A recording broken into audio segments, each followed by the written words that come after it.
Ano kaya ang pakiramdam sa isang dating ambassador ng Milo na ngayon ay napalitan na ng ibang athlete? Nasaktan kaya si Carlos na siya yung kauna-unahang Milo endorser, Milo commercial model, at tumagal siya doon until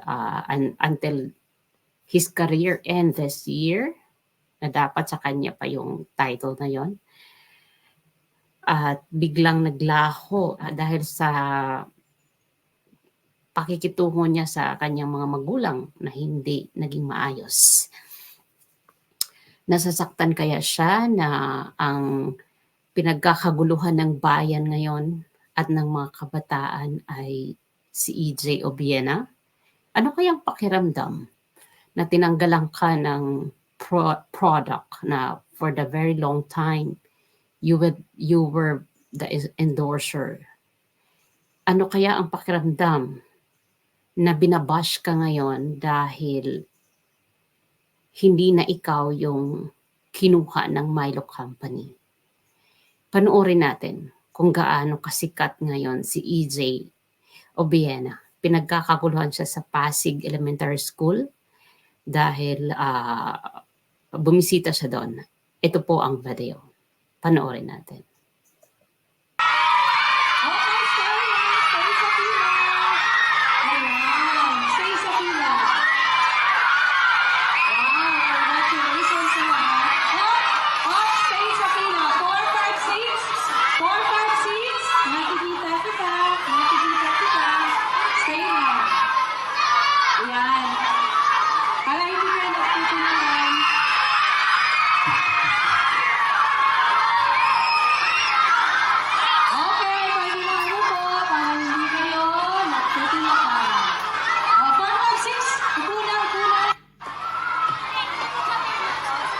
Yes po.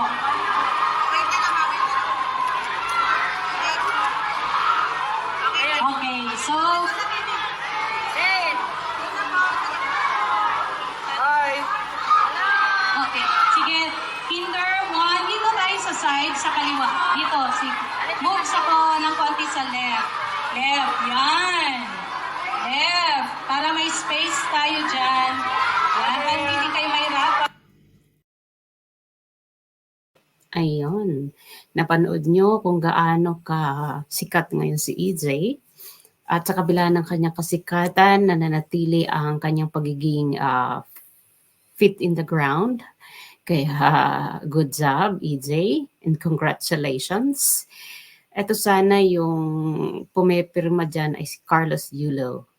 Kaso, ayan, I'm sorry Carlos. Hindi mo na deserve ang maging Milo endorser o Milo ambassador dahil sa pagsuway mo sa iyong mga magulang. And good job Milo Company for not taking the advantage to get Carlo once again as the ambassador.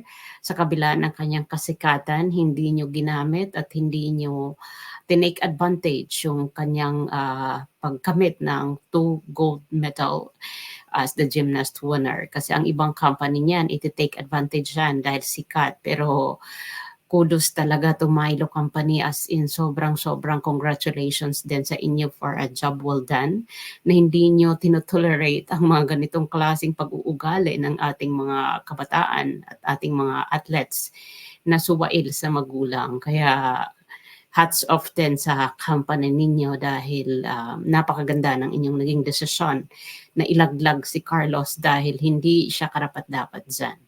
And again, sorry again to Carlos kasi ito sana yung advantage niya naman to get the title or to get that ambassador title for the Milo Company kasi nasa technology world na tayo, unlike yung mga before, yung mga previous appearance niya sa national TV, hindi pa ganun ka rampant yung usage of cellphones, yung hindi pa ganun ka dami yung nasa social media. kumbaga limited pa yung kanyang kasikatan noon. But this time na nasa technology world na tayo, this should be more advantage to Carlos kasi mas lalo siyang susundan ng mga kabataan o mga yung mga pumupuri sa kanya in social media. Lalo siyang sisikat. Pero mukhang sumikat siya ngayon sa bashing. Doon siya ngayon nagiging talk of the social media. Not in a positive way, but sorry to say that people are bashing you both. Hindi kayo deserve gawing modelo o ehemplo ng mga next generations. Kaya ayan, deserve ni EJ kung bakit siya ngayon ang kinuha ng Milo dahil kung makikita ninyo, and if you're going to go back to Paris Olympic 2024 at makapapanood nyo yung mga speeches ni EJ sa kabila ng hindi niya nakamit ang gold medal, nananatili siyang humble at even doon sa kanyang isang mga interview na sinabi niya na I'm sorry Filipino, I did my best, pero hanggang doon lang talaga ang kanyang nakayanan. That humble statements mean a lot to the Filipino people. So again, congratulations AJ for the job well done. Another interview ito pa binansagan siyang nation's boyfriend o pambansang boyfriend. Panoorin po natin tong interview. How do you feel? Feels weird. But I'll take it. I'll use this platform again for better cause, which we're gonna announce in a while. That's right, that's right. I hope, I'm able to provide this to the next generation of kids that would want to try this sport. It doesn't necessarily mean that they would be our champions, but I know deep down, even if I didn't go to Olympics, I didn't do all of this, the sport has changed my life, truly. And I hope I'll be able to provide this by providing a space for them to train and try the sport. Baby steps. Beautiful. Palakpakan natin si Jerry, but just wanted to take this opportunity to ask, how do you feel being the nation's boyfriend? How do you feel? Feels weird. But I'll take it. I'll use this platform again for So ang galing, tagos sa puso siya magsalita, hindi po lutang, hindi po pang girlfriend lang ang kanyang utak, kundi pang buong sambayanan, pang a concern to the Filipino, especially to the young generations. At ito naman, samantala, nag-i-enjoy ang dalawa at namataan sila ngayon na nasa Korea. Tingnan natin kung may photos tayo dito.